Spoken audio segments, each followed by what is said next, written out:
par qui ce plan? Pas par moi tout seul dans un coin.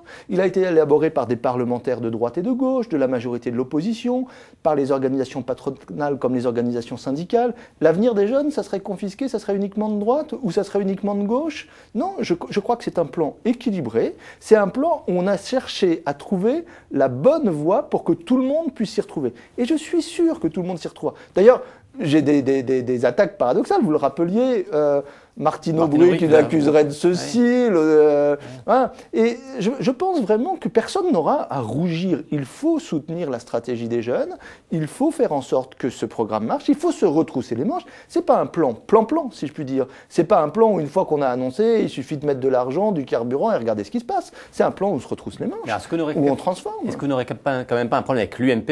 Et comment allez-vous faire pour au Parlement, puisqu'il faudra bien des lois pour transcrire tout ça, comment allez-vous faire pour convaincre la totalité de l'UMP? Mais ne prenez pas l'UMP pour ce qu'elle n'est pas. Ne croyez pas que l'UMP, ça serait un ensemble de conservateurs qui ne veulent pas bouger.